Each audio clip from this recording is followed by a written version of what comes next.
in 3, 2.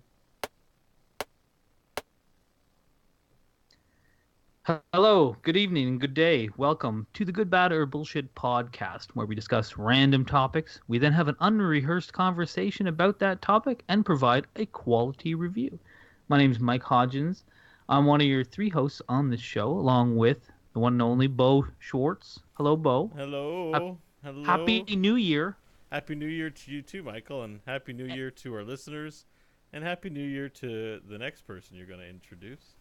Which is the other one and only Crofton Steers. Happy New Year to you. And happy birthday. Though actually, you know what? His birthday was in 2017. Let's forget about the past. That's true. Oops, we missed it. Sorry. Yeah. Happy New Year, MFers. I'm super sick. You're not that sick. I have walking pneumonia. Mike, you can't. He has pneumonia. It's like literally sick. It's not like he's got a little cold and he's exaggerating. He's diagnosed with pneumonia. Yeah. If it was called bedridden pneumonia, I'd be like, okay, this guy's sick. Walking pneumonia. He's actually correct in the sense that it is a lighter form of pneumonia. It's like walking cancer. That's the better kind. What about, is it like Joaquin Phoenix? I win. Oh, I wish we could have left that in 2017. Why am I not the dad? Why are you guys That's the dad? how we had to start 2018. Amongst the three of us, the best dad jokes. Or the worst, depending on how you look at it. That's what I mean by the best, of course. Yeah. So, new year, new things ahead. Are you guys excited about 2018, or are you glad to say good riddance to 2017?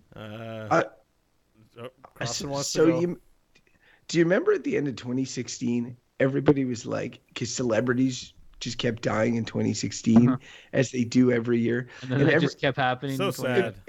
But people were like, to be fair, there were a lot of celebrities, big singers, Bowie, Leonard Cohen, Lemmy, all these who died in 2016. And people were like, good riddance 2016, get out of here 2016. And then 2017 came along, and everybody sort of uniformly agrees. It's like you go on social media, you look at this stuff, and people are like, oh, good riddance 2017. But they don't mean that in the, a bunch of celebrities died this year. They mean it in the, this year sucked because Donald Trump was president way, but they don't say that. They just are like, oh, get rid of 2017. Everybody says that.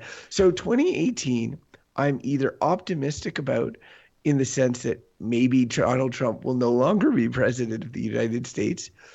But if he continues to be, then on a global level, I think it's going to be a shit year. On a personal level, I'm expecting a child. I'm moving into a new house.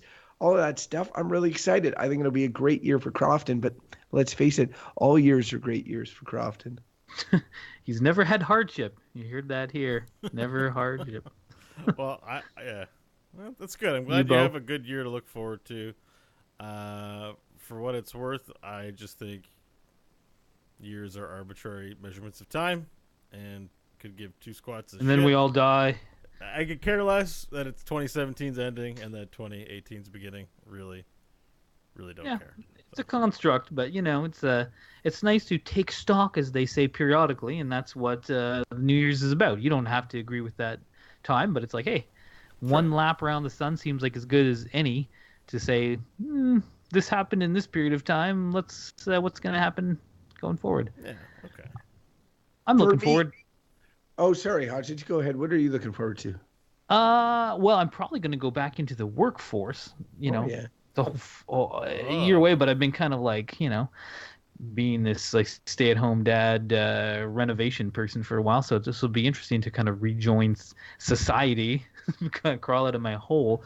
So that's going to happen this year. I'm not sure if I'm looking forward to that or not yet, but I think what's going to be funny is taking the GBB's episodes that take place during that integration.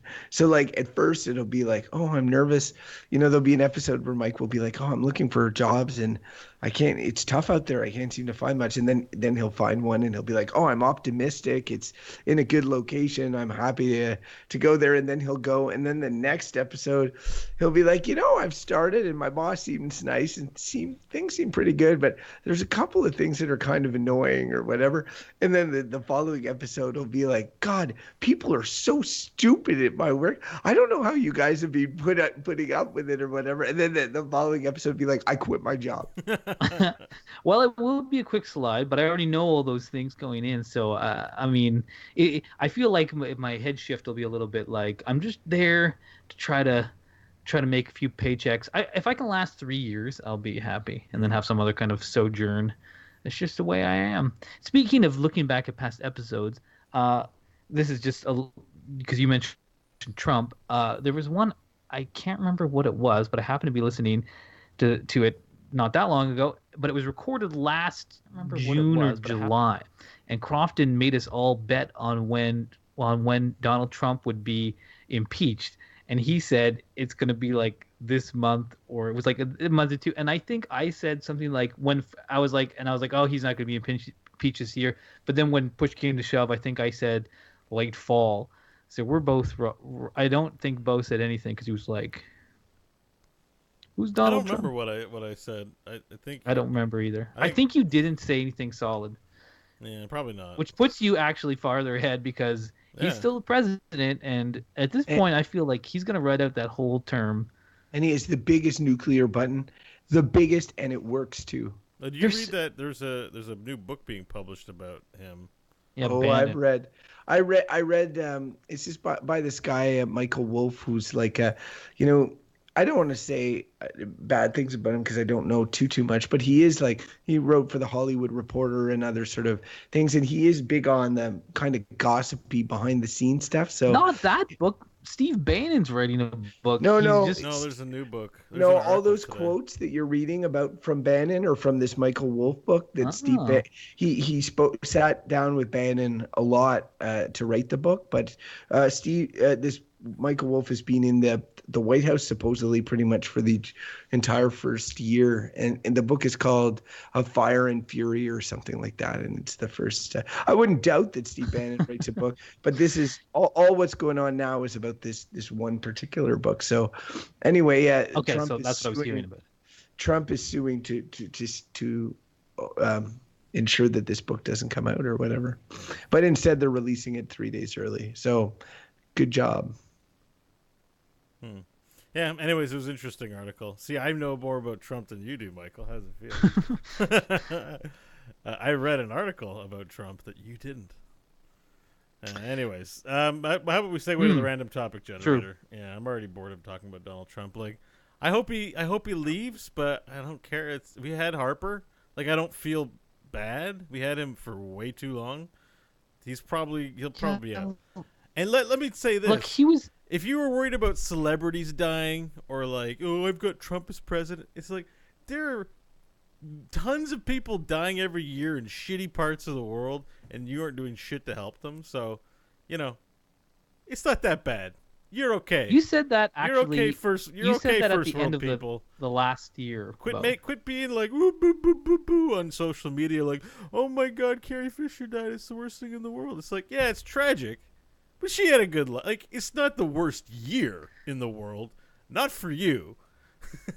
So, you said this exact thing. I think it was a year ago when we did something with New Year's, because I remember you had the exact same, which I agree with, which is like, come on, lots of people die. But getting back to Trump, one of the scoops in the book. I tried to close. I closed it. I put a stamp on that. It's done. There's no closing that, Bo. This is the thing with Bo's thing, is because he just repeated something he said a year ago. In the book, they say like people in the White House, like Trump has generally 3 or 4 stories going at any given time, and that there's a shorter period of time in a day before he starts repeating himself like a broken robot. And I truly do feel that Trump has some form of dementia, but it is funny because Bo's dementia is only like a year. That's a pretty good gap. Maybe you're not demented, Bo. not. I'm not sure if you're complimenting me or insulting me. I feel, but thank you. I'll say thank you. You're welcome. And Mike, could you please segue to the random topic generator and not to another hot button political issue? Yeah, let's do. Oh, I asked you to segue. You're all right. Our timing is all off today. All right. Speaking of segues, here's a segue. How about that random topic generator? A good segue. Oh no! Shit, that's the cow, Mike. Get the cow back. I think the random topic generator is demented. You think people in starving countries care what year it is? They're like, man, was this year a bad year? It's like, I don't know. Every year's a bad year. Fuck. Every year's, well, if you think every year's a bad year, then you could probably use some life coaching, which is what the topic is. How's that for a segue, you bastard? Oh, that was good. Well done. It's life coaching. Oh, sweet. I like this one. Yeah, Bo, you've done some life coaching. I read a bit of a life coaching book once. It was pretty interesting. Yeah. To be clear, Crofton's life's always great, so he's never had or needed life coaching. He should be the life coach. When you say I've done life coaching, I've had a life coach. I haven't done the coaching. Right, you have someone coached you a bit. Yeah, that's right. Crofton, do you have any experience with coaching, coaches, career, one-on-one coaching? So it depends if the term we're using is life coach, because I've seen so on the receiving end, when my dad, who had Alzheimer's, got put in an old age home, I had a really hard time with it, and I saw like a therapist or a psychologist or whatever. It's not the same. We talked about that sort of stuff. It was only I think 1 or 2 sessions of that, but that was getting advice. That was I guess it was getting advice or whatever. On the giving side of the coin, I'm actively a couple of people's mentor at work and stuff like that, in terms of guiding. I have a student currently with us from Waterloo, and she's been on my team for 3 different sort of work terms now, and that sort of thing. So I am providing professional guidance of that nature. But not again, I wouldn't. I'm not sure use the term life coach or if it fits. Yeah, I'd put a pretty specific boundary on it, just because it can't. See, the thing about life coaching is that it can impact a lot of different areas that aren't necessarily the focus of life coaching. I would say anything to do with therapy, recovery from addiction, mental health issues, anything like that doesn't count as part of life coaching. You might get some life coaching, but your primary focus is probably therapy. And conversely, if you're getting training, let's say how to become a better pianist, well, that's training in a specific vocation or skill or art. It's funny because Crofton's laughing off. He's got himself muted, but he's thinking of pianist right now. That a pianist is someone who's good at working with penises, and he's dying. So yeah. You want to unmute yourself and defend yourself? No, I wasn't thinking anything like that, Bo. You are a dirty man. Anyways, so here, let's talk about what it is, and if you think we should include things in it, tell me. But a life coach is basically, the way it was sort of presented and explained to me, is you have personal lifestyle goals. So one big thing that we don't ask ourselves is how do we be happy? And defining what that sense of happiness is for you, which doesn't necessarily mean money and affluence or the privilege to do whatever you want, but defining some terms for yourself and then making decisions about how you approach the people in your life and how you approach what you do in a day, what you eat, in order to set yourself up to meet those goals. That's life. And life coaching could be, I want to be a great pianist, but I'm not engaging enough. I'm not spending enough time doing it. I'm happy. I really want to do this thing. And so organizing your life, and for example, let's say you have to work and raise kids, but you're unhappy. You're not getting enough time to practice piano or whatever. Life coaching may help you take all of the goals that you have and help you to find some balance in it. So that's my understanding of life coaching, is to set yourself up in a direction. And it might mean facing some hard questions, like maybe you do need to leave your job and find a different one so that you can engage in pianoing more. I don't know if anyone has something to add to. Well, I think that's the. Well, when I was thinking what Crofton he had mentioned a few things like seeing a counselor, and I've done things like that before, and I don't put them in the same.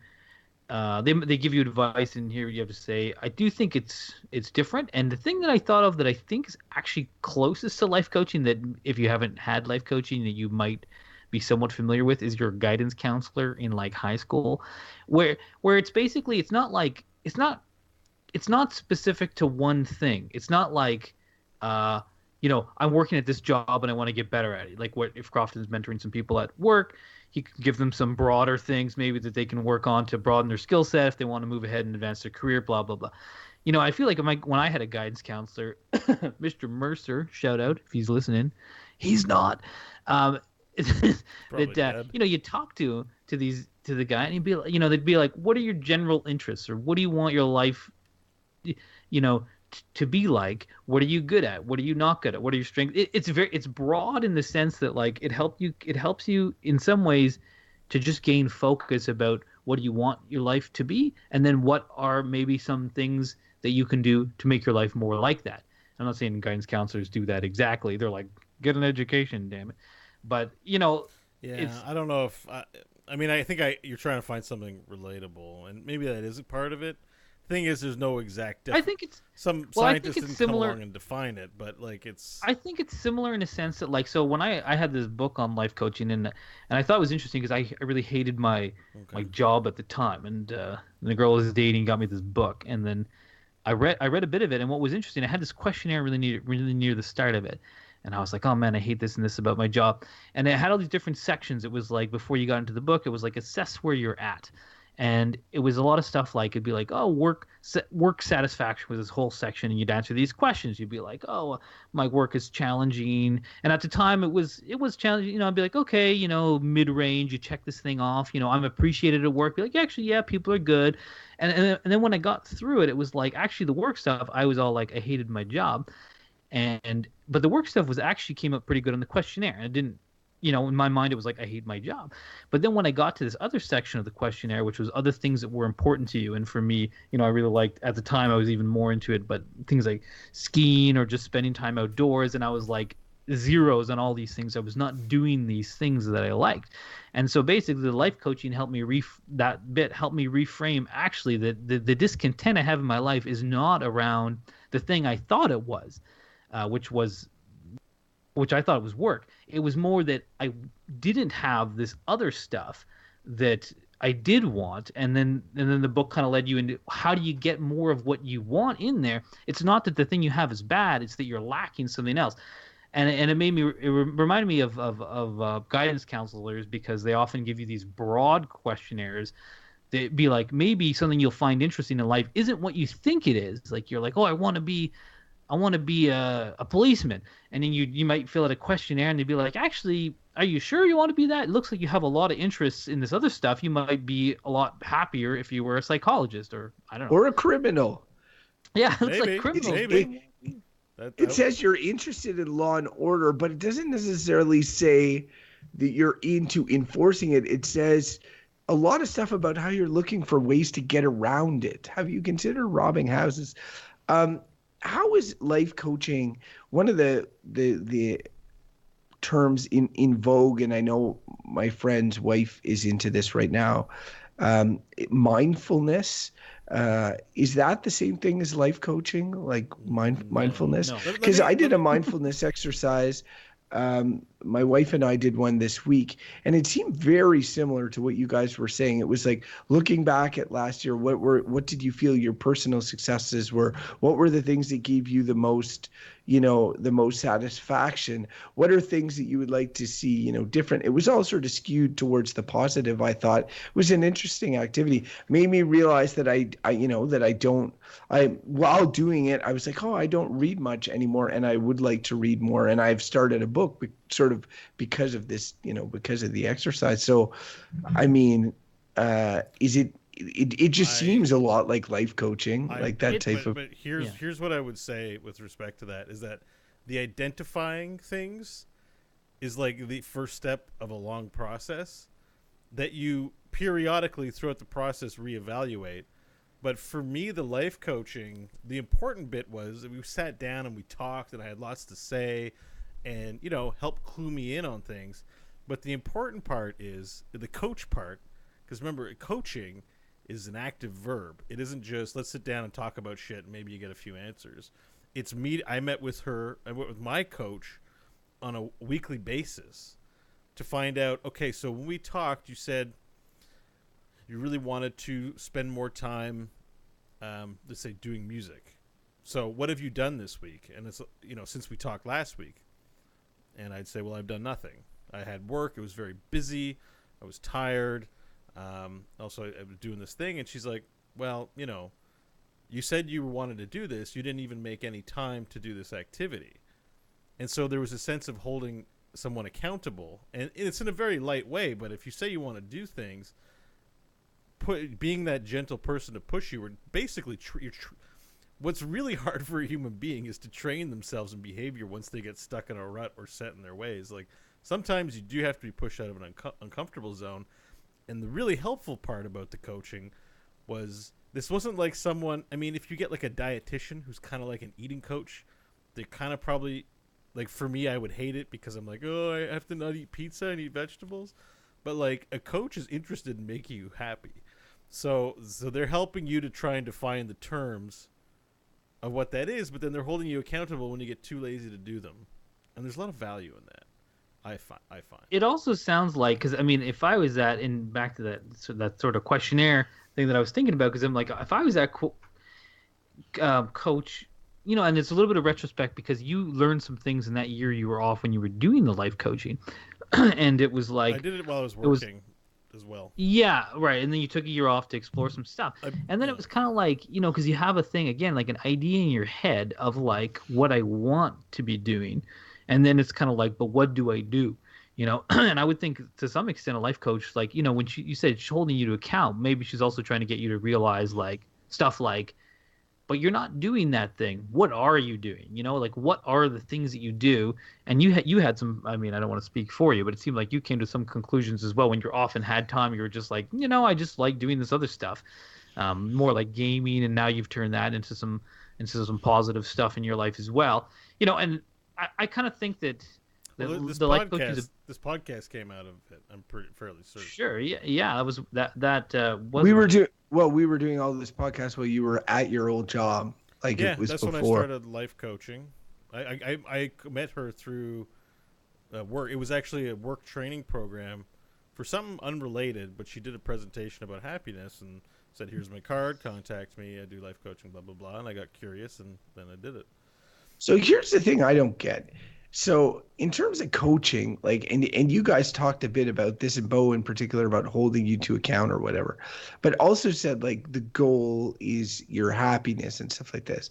So it's kind of like, but to get there, they got to make you miserable to a certain extent. Like, and I guess that's the deal with a personal trainer as well. But when I think of coaches, I think of professional sports, right? So you get a coach, and the coach's goal as a team coach is not to make the players happy. It's to make them win, right? So like that's what the coach is doing. He's trying to make you win. And if sometimes you see players are like, oh, I hate this coach. He works us so hard, or blah, blah, blah, blah. And they probably do get worked hard or whatever. But then they win or what as well. And so it's easy. You see players on winning teams that dislike the coach because the coach is so hard on them, right? So like if a life coach is trying to help you like, I don't know, what is winning for you? Like you set these goals or these objectives, but they may change at any given time as you learn more about about yourself. And they could be like, if a life coach is like holding you to account or making you feel guilty or making you feel miserable, about things. If you're like, oh, I don't want to meet my life coach because they're going to be like, why haven't you done more of this or whatever? But Like, that's so yeah, that's what they do. Like I think the second or third week I did my life coaching sessions, I had made zero progress on anything. And zero progress didn't mean I was working at the time. So it's like, and at that old job, I was, in management, very responsible for a lot of things. I had a lot of excuses why I wasn't doing the things I wanted to do. And so after 3 weeks, she said, listen, I don't just want to meet with you every week. This isn't satisfying for me as a life coach. And I just don't want to take your money. So if you're not going to take this seriously, it's not a judgment or a problem, but I don't want to do it. So next week, you're going to come back and you're going to have done something. If not, no worries, we stopped this. And I was like, I really needed a solution. Marion and I she had moved out. I was on my own at that point. And I was fundamentally unhappy because I felt like I steered my life into a place where I was working, I was doing all the things that people around me told me I needed to do, or that I invented in my own head, but yet I felt like I was doing, like I was in some weird corner dead end, and nothing was under my control, and I was unhappy with it. I was making tons of money at that job, and it's like more than I knew how to spend. Like money was like so far from an issue, it's not even funny. But like I was just like, I'm not happy, and I don't know what to do. I can't leave my job. I'm too important to leave, and so when she was like, I'm gonna not coach because you're not doing anything, I was like, oh, I really need a solution. Let me start reporting back on my progress and the different little things that we'd come up to do. So I think that's the hard part about being a life coach, is like, because most people see bailing on things as failure, right? Like, let's say we did this podcast and we only did 10 episodes. Or let's say we quit this week. We feel like failure, but it's like, you shouldn't. You just shouldn't do something that you're not satisfied with doing. So it's not failure, and don't be stubborn. Evaluate. Is it making you happy? Is it getting you what you want? If not, find an alternative and then go forward and do it, and don't get comfortable just doing the things you do because you do it because it's too important or whatever. So challenging all those holy grails that everyone listening has them right now. It was my big thing. I can't leave my job because I need to make money. So I don't have enough. I had like 100, no, not 100. It was more on the order of 50 to 60, like K set aside. And I'm like, I need more. I want to buy a house. And I need all this money. And they're like, well, what are you doing with it? Like, you're not doing anything that you dreamed that you'd be doing in your 20s. Like you're not satisfied in any way with any of the activities. And the things that you say you want to do, you never spend any time doing them. I doubt you even want to do them. And it's really hard to look at yourself and challenge yourself that way. And it's not easy for them to do it either. So just to answer your question, it's like, how do you hire someone to be like threatening to you? It's like, I think you have to be a little brave and just do it, and understand that life coaching is not about a parent giving you shit or an authority figure giving you shit. It's them listening to what you want and then pointing out how you're not doing the thing you want to do, and not letting you have excuses, calling you out on the excuses you tell yourself. And that has value, and it was surprising to find that. I didn't think that existed before I got the life coaching. I was talking a lot, so I wanted to let someone else Crofton looks like he wants to say something. Yeah. Well, I just like, this is, I don't want to be a dick about it or anything, but whatever, I will be. Sure. It's just like, so a life coach is because we're talking of if they're good, bad, or bullshit. It seems like they can potentially bring a lot of positive, but they can bring a lot of pain in getting to that positive or whatever.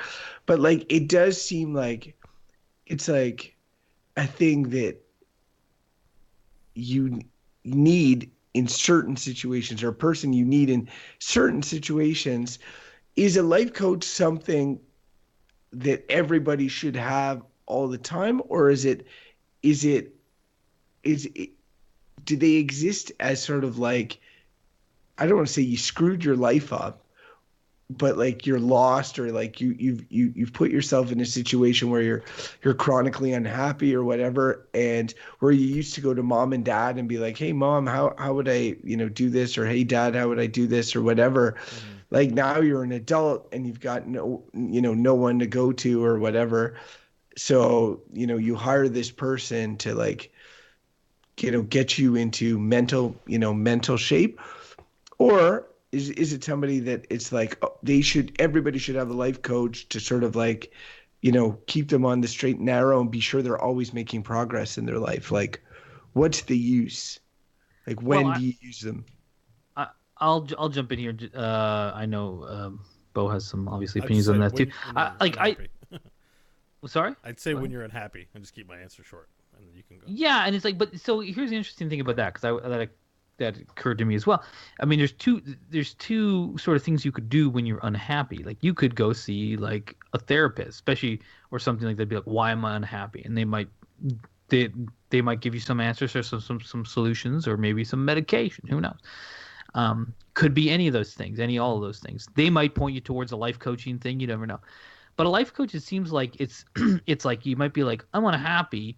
I don't think I'm clinically depressed or suffering from mental illness or something like that. I'm just because I think sometimes you can find yourself in a place where on paper you look like you're like, I've got a good job. I'm like, my friends are good. I don't have any toxic relationships in my life. Why do I not feel fulfilled?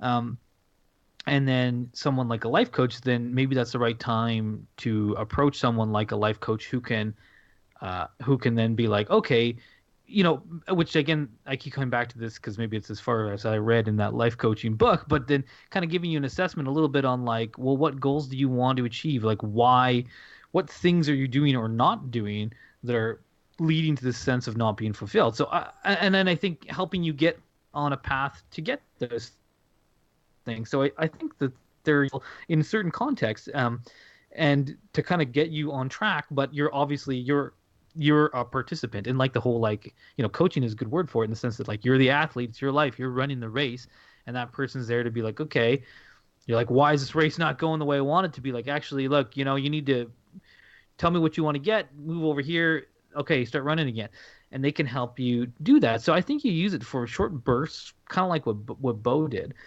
And I found that when I just read a bit of that book, it helped me reassess some stuff in a period of time, and I would consider revisiting it.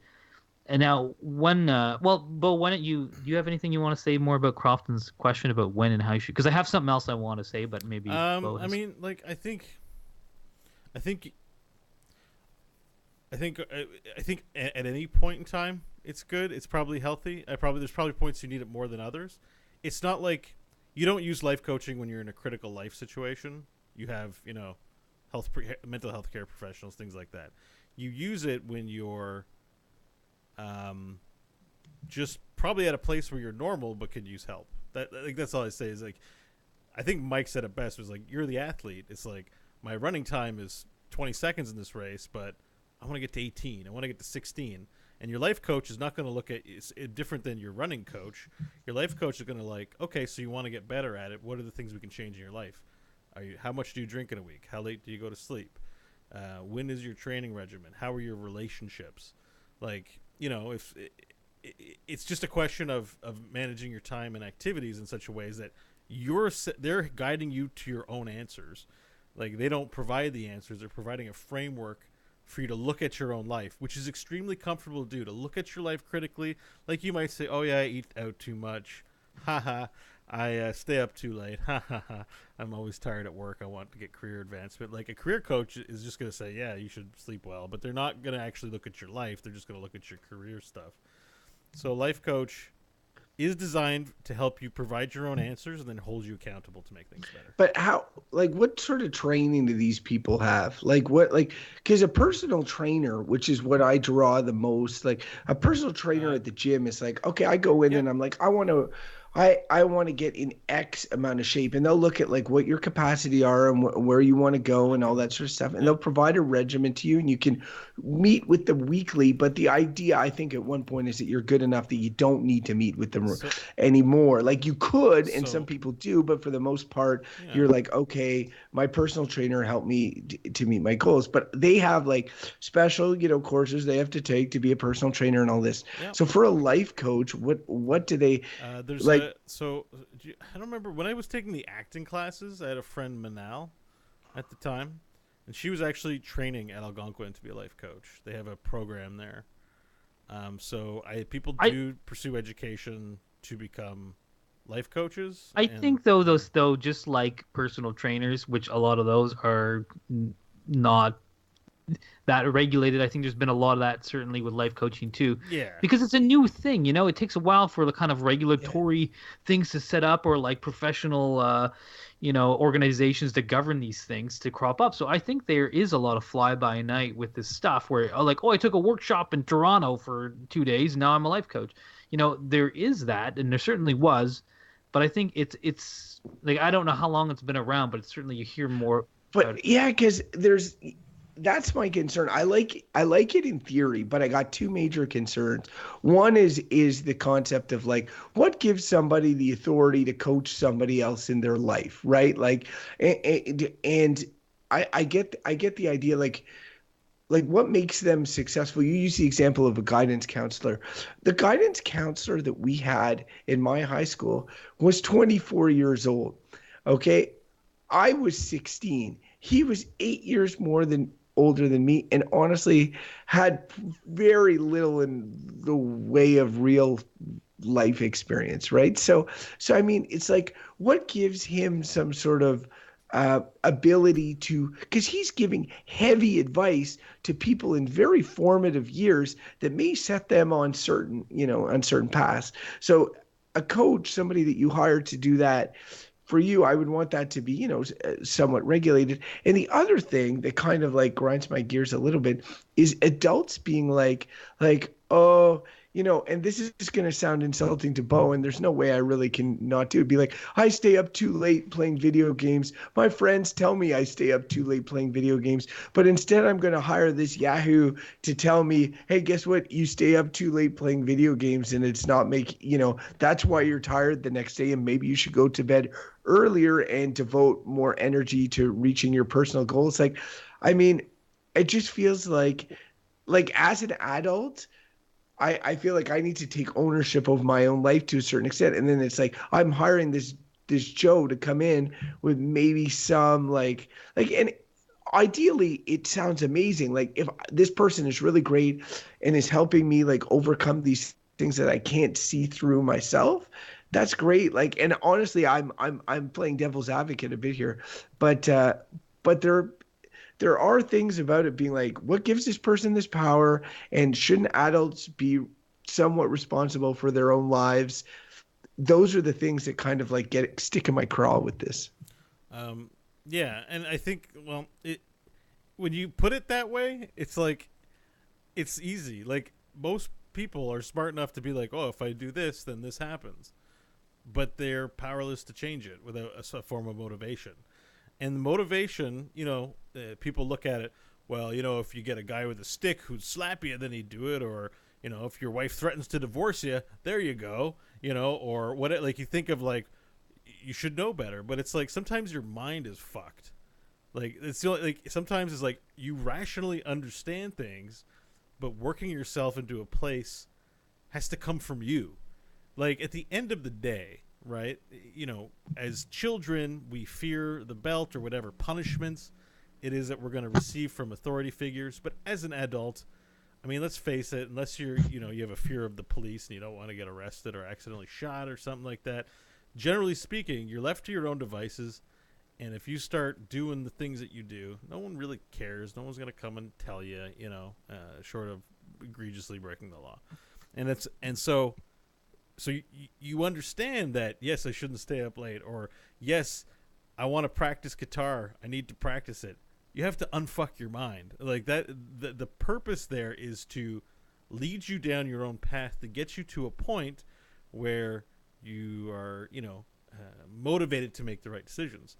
And it comes with no guarantee. It's like what you put into your own coaching is what you're going to get out of it. So I think you wouldn't hire somebody if you had the intention of not really following it through. But if you felt that you could make a difference in having someone there to help to be encouraging you, but also to hold you accountable, is good. And I'm sure we receive that. Like, you guys have partners. Partners tend to know us the best. So you might get a little bit of that. No, well, I want to jump in here because I think that in this back to Crofton's question, like what gives this person the authority and or credibility or whatever, and the credibility thing might be a question mark, but I think frankly a lot of it is just like third party status. This person is saying, if someone is basically like oh I'm a I'm a life coach and you don't care what their credentials are, they're like, but what I'm willing to do is like I don't know you. Um, I don't have no vested interest in what you do other than helping you achieve what you tell me you want to achieve. So let's chat and you can say what you want to be doing, why you're not doing it, and I'll meet with you every week or 2 weeks and be like, "Hey, remember you're going to do this, you're going to do that." The problem with advice from say your parents or your significant other or your friends is that those people always have ideas about what they think you should be doing. And those are not necessarily what you want to be doing. How many of us has had a conversation with our parents where you're like, I want to be an actor. And they're like, you need to be a lawyer. Like actors don't get no money, lawyer. You'll be happy if you're a lawyer. And then you might take that advice, become a lawyer and be like, I'm not happy because I wanted to be an actor or whatever it is. So people will always tell you to do something that they think is in your parents just want to see you well fed, with a roof over your head and not in prison or on drugs. That's what most parents kind of want. Hopefully the parents these days want more than that for their children or whatever. But my mom certainly was always like that. It's just like the reality is like get a job that pays okay. Forget it, everything else will sort itself out. But it might not. And friends too, they might be happy with their circumstance in life, and then they'll say like, look, just quit staying up so late, blah blah blah. Like a life coach doesn't know you, doesn't have all those biases already. So I think just the third party status gives a lot of credibility in that process. I'd say that's why. What didn't you have two questions? I think that's one that gives like almost anyone can do it in the sense as long as they're not an a-hole trying to mess you up and they're willing to just meet with you. That external factors, and if all they want to do is like help you stay on track, I think most people could probably do a reasonable job. It's the no biases thing. But I think you had another question. I just said my two concerns Yeah. are these people getting power with minimal certification or oversight, and the other thing was, shouldn't adults be responsible for their shit to a certain extent? Like when Bo was talking about that, he was like, yeah, Bo, sometimes you need a stick or you need, you're mentally lost. And I'm like, well, that sounds like you need a therapist, like who's certified and who's able to guide you through this. But if you're just like, if you're mentally healthy and just choosing to make poor life choices and they're bad and you're like, oh okay, yeah, whatever. I'm not going to do. Because they're not always. It's not always bad life choices. I use an example that was arguably a bad life choice, but it's not necessarily a bad life choice. It can be. It might be like you became a lawyer and you're not happy and you don't like it. Yeah. What's wrong with me? Yeah. Like it's not a bad life choice, really. I guess, but then it's like get a career counselor. But I mean, a career counselor, like, what are they going to tell you? It's just about jobs. I think a life coach is valuable in the sense that they might, like, again, I keep coming back to that questionnaire thing. They might be able to tell you, actually, it's not your job so much. It's that you really like kayaking and you never do it. And you never do it at all and you love it. And you used to always want to do it. Maybe you need to get, they can maybe just help you find a way back at stuff. That sounds like mindfulness stuff. Let's go down this path a little more, because you're going to say, what are the obstacles to getting you into kayaking? You might actually go read some kayaking. You go kayaking on the weekends, but you're still not happy. Like, you might need to get to a place where you're doing it 6 days a week. You might have to go from being a lawyer to being some minimum wage guy working in a kayak shop. I mean, look at my transition right now. I am happier now than I was in 2013. My day job back then was management, and I have a pretty big ego, and I like to tell people what to do, and I think all my solutions are generally better than other people's solutions. Management really suited me. Tell us more. I was very unhappy because the problem is these things about me, what was making me unhappy was I give two shits about where I was working. So I was wasting all my energy in that regard on on projects I didn't care about. I said, if only I could take my attitude at work and apply it to the things I want to do, maybe, I don't know, I'd be a great actor. I'd have made a movie by now. I'd have written a play.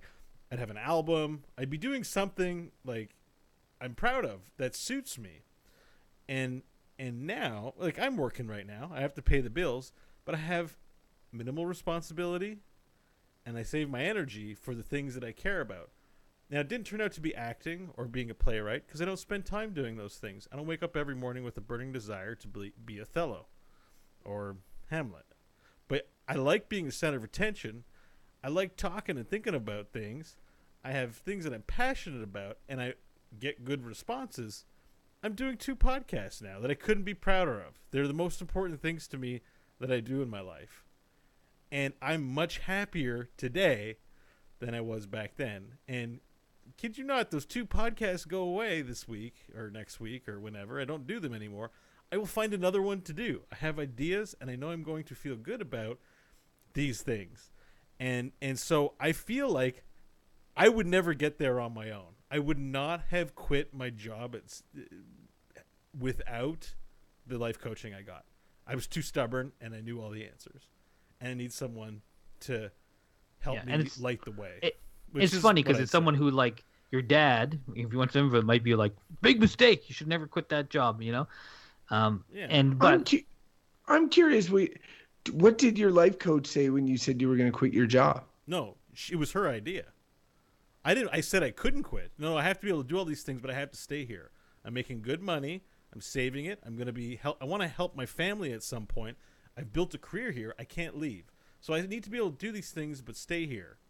And she's like, but what are you, like, realistically, are you going to spend an hour on playing guitar every week? What's that going to amount to in 3 years? Like, nothing. Like, if you want to get serious about actively tell you to quit your job? Well, what she said was, she said, like, I'd love to spend more time. And she said, well, what are some of the ways you can spend more time? I was like, well, it'd be nice if I quit my job. And then she'd be like, why don't you? That sounds like a good idea. It was your idea. I'm like, well, I can't. She's like, why? That sounds like stuff you're making up. Like, do you really have to stay there? And it got into my head. I was like starting to think, wait, I could just quit. I don't need to be here, you know? But not just quit. It's important that it isn't just quit and like live in La La Land. It's like, what am I practically engaging? And for the years following me leaving there, I had a regimen of practicing guitar 2 to 3 hours a day, 4 times a week. I was doing my acting classes. I wanted to try writing. Turns out I'm no writer. I'm good at writing. I don't have a passion to write. I just don't want to do it. One of the things I did discover, and this is where Mike, going to get me scoffing a little, and I might get you scoffing too even, I love playing games, and the whole world tells me not to play video games. And what I finally need to say is grow a backbone and say, fuck you, world. That's what I like doing. Like, the world may not think it's a good idea for me. My rational brain that wants to fit in with society may think I feel shame. But that's what I want to do. That's the honest to goodness truth. So my question is, who cares more about my happiness? Like, other people or me? And it's like, it's me. So I have to put me first when I make my decisions. And absolutely. That's I agree. I agree with that. And like, you're going on your big rant about like your life choices and all that. That's fine. But getting back to the life coach, I have big reservations about a life coach with barely any certifications, and I don't know, like, but like somebody, and I'm not saying yours, but anyone, like, just being like Mike's like, oh, they just have to be a third party that encourages you to quit your job, like, like for me, that's my concern, that a person comes in and they're like, oh, like, why don't you quit your job? Why don't you divorce your wife? Like, you're clearly unhappy. It's like, what gives them that sort of power? There's no authority. Anyone can say they're a life coach. I know, man. It sounds. But here's the thing. Here's the thing. I think I'm not going to open up a phone book and get a life coach. You can't do that. I've had 3 or 4 training sessions with this particular trainer, so I knew her, and I like I had a chance to, meet with her and get some context. I said, this person also offers life coaching. Let's meet and find out. Like, I didn't feel like this person resonated with me. So you may probably want to have a few initial meetings and suss out the quality. Like a good life coach will do that. They won't Oh, sign you for up sure. for 50 And weeks. you're somebody that researches stuff like that. But like, say I'm just like, oh man, maybe I could use a life coach. And Mike's like, oh, my friend Tina is You doing don't have that a sort of friend stuff. Tina, do you? And I meet Tina, and me and Tina hit it off. I'm like, oh, Tina's super nice. I'm like, oh yeah, Tina, you should be my life coach. She's like, oh yeah, you should quit your job. I just I just feel like there's risk. There is risk Yeah. there, and especially like you're preying on people. If somebody is out looking for a life coach, this is somebody that is in some way in a vulnerable point in their life, and they have made the proactive choice about going there and reaching out to someone else, and then actively put them in a position of power over them, because they're essentially giving them the stick of which they're going to be scared of and all that sort of stuff. Well, so I'm going to jump in here because these points are interesting, and I kind of wanted to see what you guys thought about like the broader implications of what something like life coaching means. And when I mean that, I'm thinking about like sometimes you hear these stats where people be like, people in the West or whatever, or well, I don't know that it's just the West, but modern society are more unhappy than they used to be. And so that something like life coaching is kind of bound to emerge. And then it makes me wonder, it's this whole series of things that like, were people more content before, or did they just not complain as much? Or are we in a state where there's a general feeling of malaise that people share, that someone can come in and be like, I'll help you, and which lends credence to the thing Crofton's saying, like, whereas if there's any kind of need out there, someone will come along to fill it. So it's like unhappy, but you're not like depressed. You just don't like your job, like, because coming back to that example I said about my parents, like my mom, because sometimes my mom would say things like, I'd be like, oh, I want to be a writer or do this or that, and she'd be like, there's no money in that. And I'd be like, but some people make money in that. And she's like, well, it's not likely you're going to, and not everyone can. That's the way the world is. It's not fair, And some people would say that that's the truth of it. And you hear things that millennials, which we're kind of cuspers of, but far below us, expect the world, so that it's inevitable that everyone's going to be discontent because you want to be happy and you want to have all the stuff, but the world doesn't give it to you because there can only be a couple of high-paid actors or writers. Everyone else has to work a shit job. And that's just the way the world is. And I felt like my mom's advice always like, just get a job you don't hate that much and pays well, because like that's the best it's going to get. So I just wonder, like, we're in this time where I feel like you hear a lot about this, that like people are unhappy or they feel isolated or they feel unsatisfied. So that something like life coaching, again, coming back to like, is this bullshit or good or bad? And being like, I could see it being bad in the sense that it's preying upon this problem in society right now.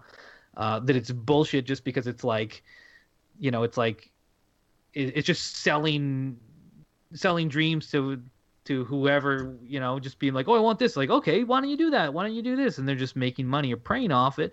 Or is it a good thing? Is it a legitimate, like, it will help you get on that better track. It can make your life better. And I feel like I can see all three of those things being accurate. So I don't know, how much do you guys think that like the kind of the way society is at the moment, and maybe you disagree with how I characterize it. Like I certainly don't feel a sense of malaise necessarily, but you see headlines about it and stuff like that. Do you think that plays into all this? I mean, I don't know. I can't really say if it's a product of the time or not. I definitely think that we are in a society of more, like there's, with the internet and us being more connected and all this, there's constantly these new fad diets. And I think that extends to everything from, like their diets for eating. There's fad exercise routines. And then I think that there's sort of lifestyle management.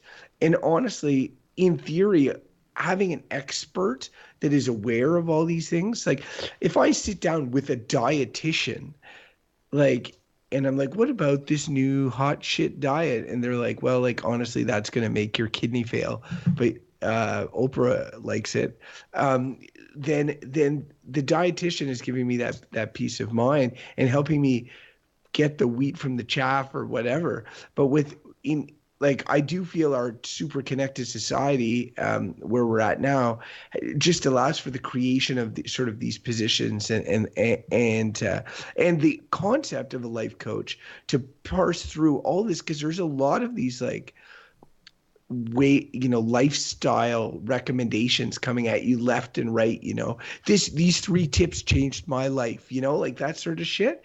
Having somebody who is able to, again, help you navigate this and be like, yeah, that's a fad, this is a thing, you need to figure out what works for you. That's not necessarily, doesn't strike me as particularly a negative thing. It's really just is it a product of the time? I think it's a little more universal than that, what it's sort of driving at least when I see the applicability of the analysis. It's really just doing an audit of your life and then follow up on the measures you're taking. Yeah, and it's a little bit like because Crofton was talking about mindfulness. Is this like mindfulness? And I know a little bit about mindfulness. I'm no expert by any means, but I don't think it's mindfulness. They may share kind of exercises which seem similar, but I feel like maybe life coaching is practical and not. Well, it's practical, but in some ways it may be like, it's like all these different things come back to the coming back to that, like, am I happy, or I don't feel happy, or I don't feel fulfilled. And then there's all these maybe different ways, or different people you might see might have different answers as to why that is the case. A life coach might be like, oh, your career's not where you want it to be, or your social activities aren't where you want them to be, blah, blah, blah, all these things. That might be the answer, A psychologist might say you to have some issues, deep-seated or mental health issues, which may or may not be true. I'm not trying to cast judgment on these other things. And someone like a mindfulness trainer might be like, your problem is that you're not living in the present. You're not.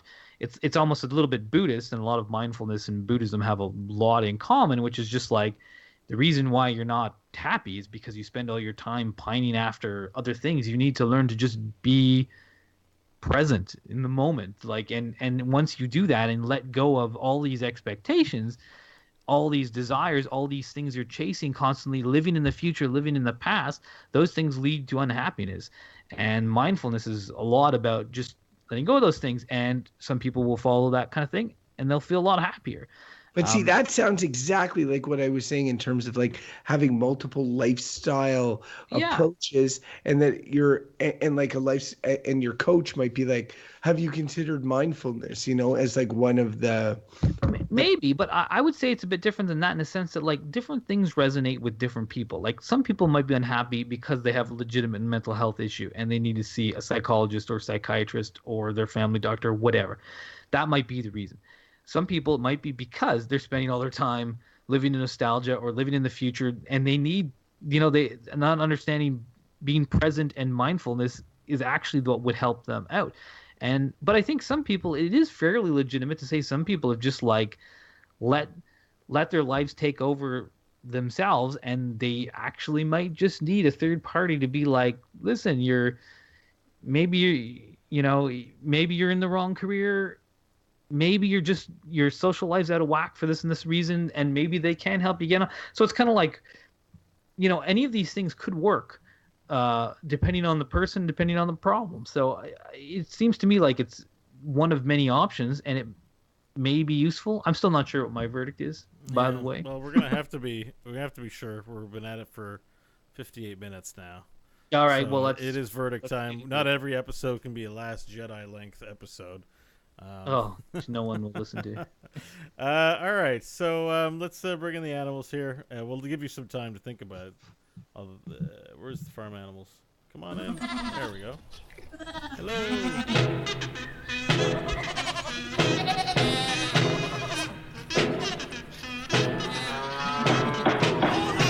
Order, I said. Order in the court. Order in the court. All right.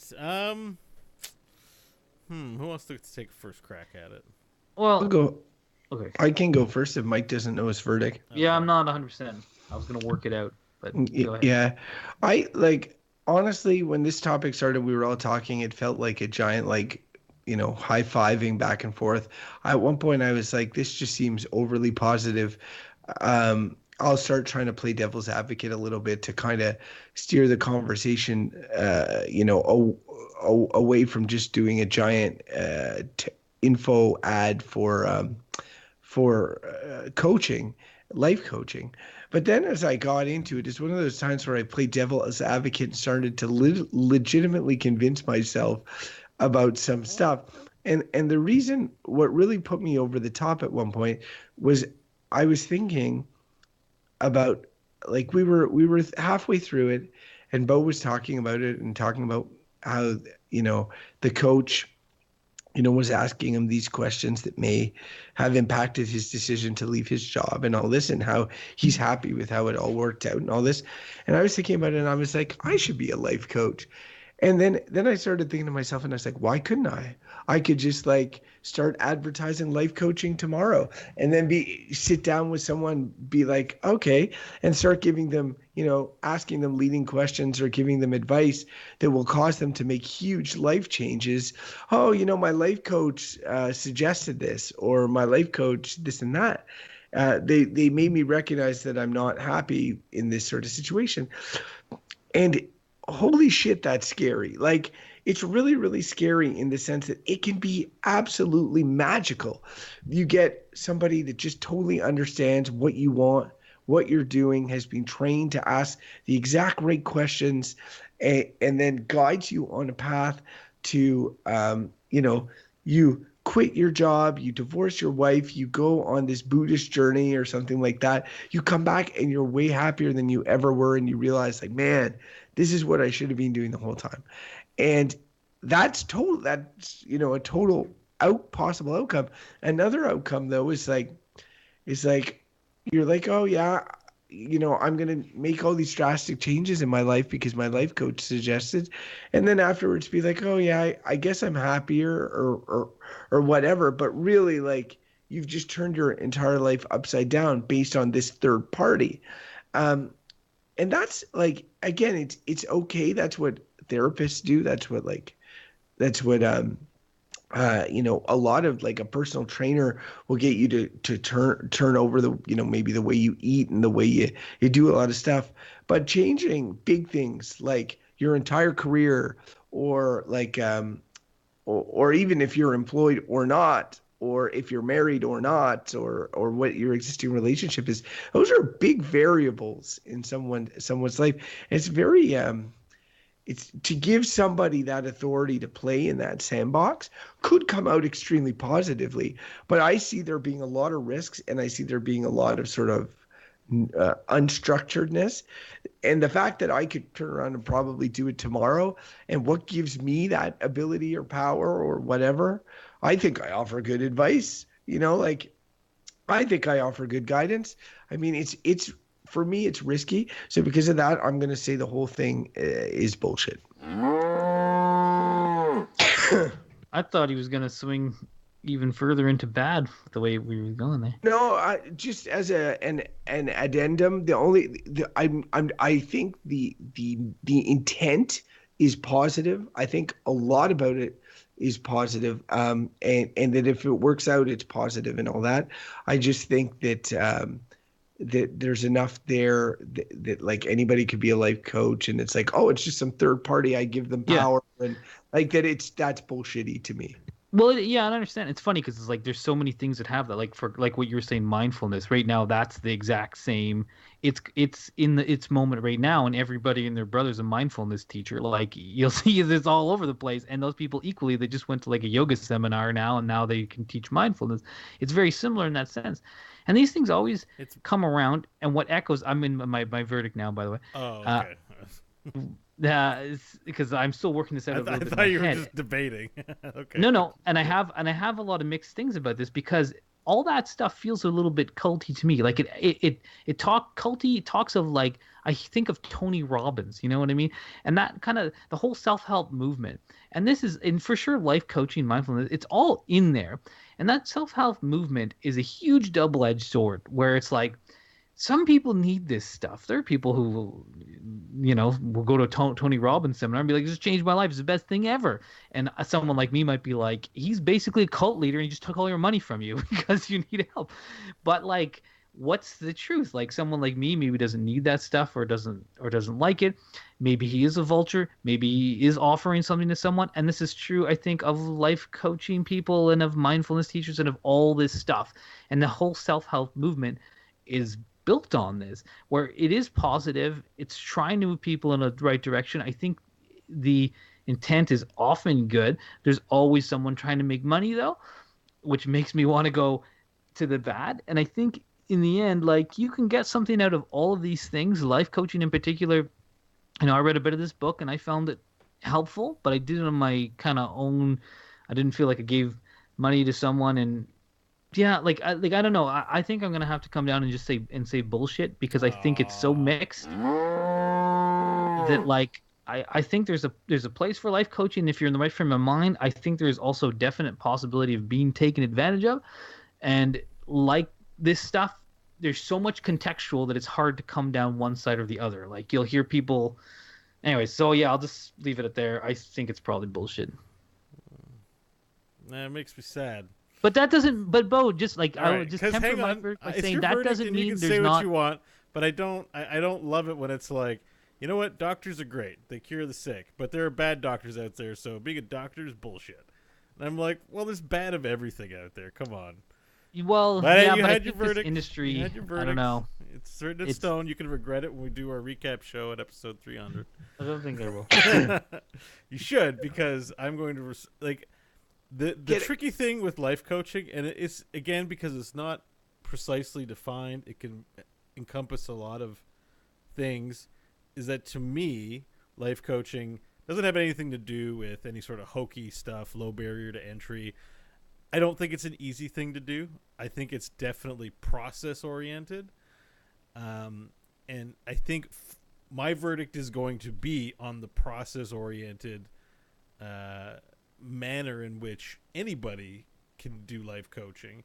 But yes, it has to be done right. Like every profession out there are hacks. And it's harder to be a hack doctor because of all the training and certification you have to go through. And a life coach, like Crofton said, he can be a life coach tomorrow.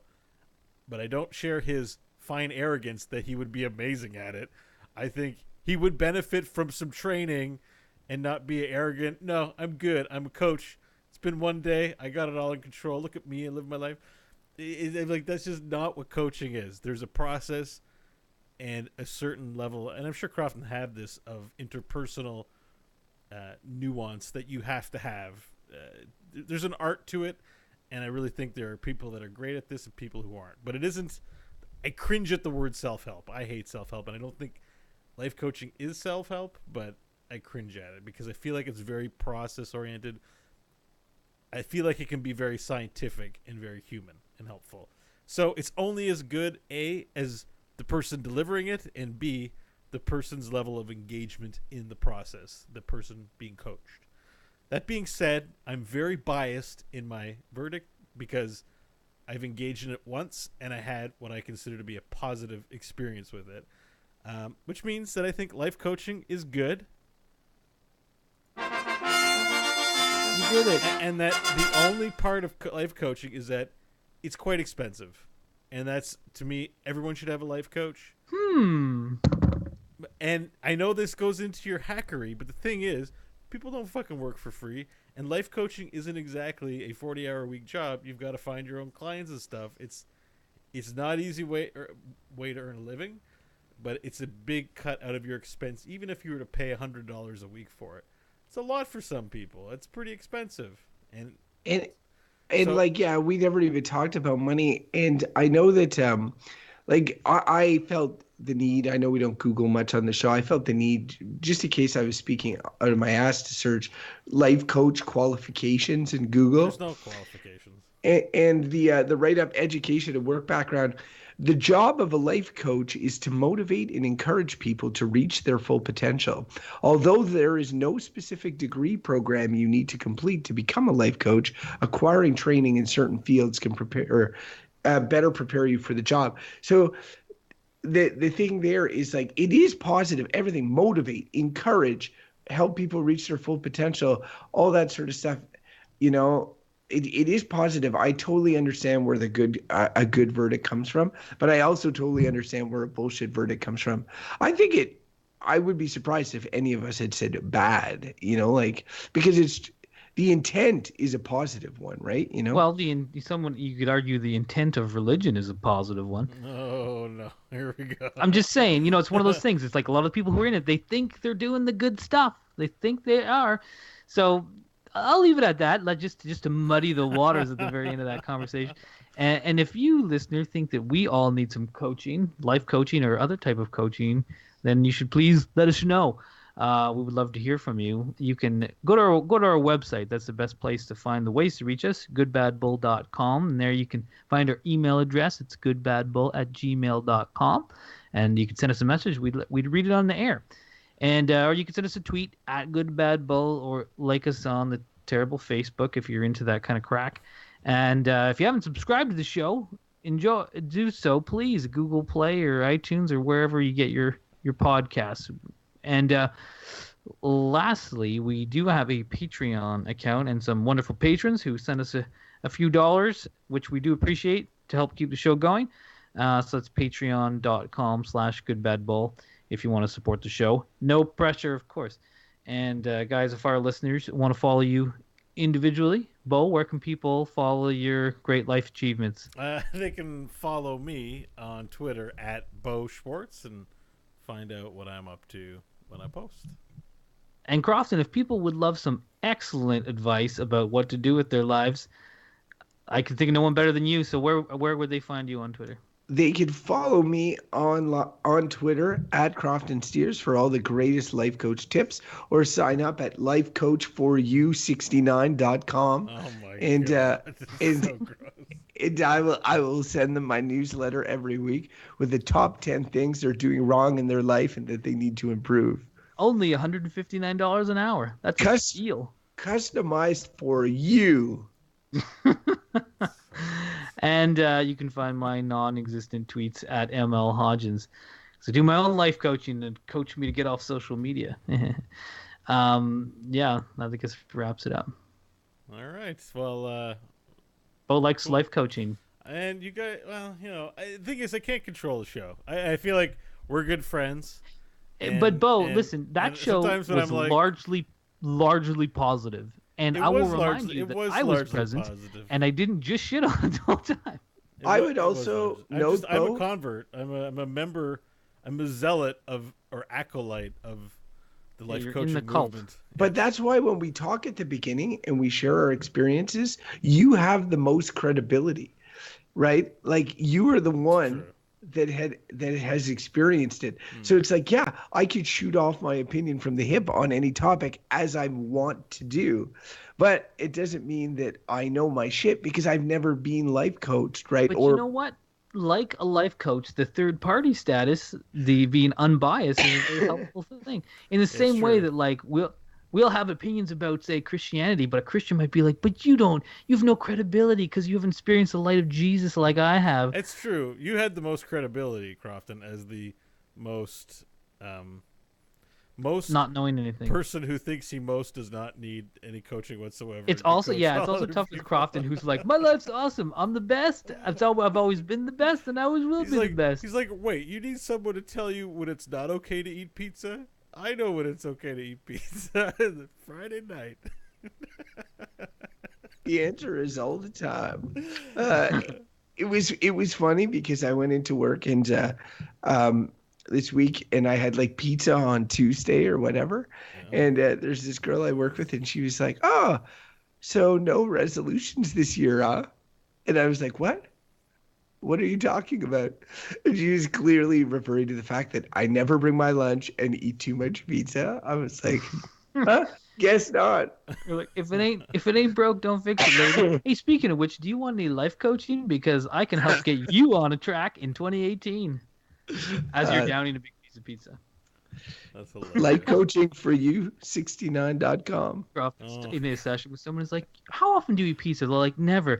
I only eat gluten-free meals, mostly vegetable places. Like, there's your problem. I want you to come back next week and tell me how many times you've eaten pizza and how many times you've eaten pizza accompanied by Pepsi. We'll talk then. Let's see how you do. Good luck. They come back, but then they come back and be like, "I'm way happier."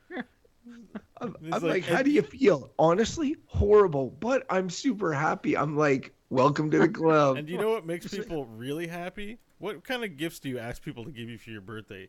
Do you tell them not to get you things that you want? Because you'll be happier if you ask them for the things that you want, like video games. I get lots of video games every year, and I'm very happy. So let's practice that as well. Put it on your list. You're going to call everyone who's close to you, who gives you presents, tell them exactly what you want. Life I guess coaching it wasn't for as you, funny as Mike's, but still. .com. I better get a life coach. I have to get my humor game up. Wasn't that funny?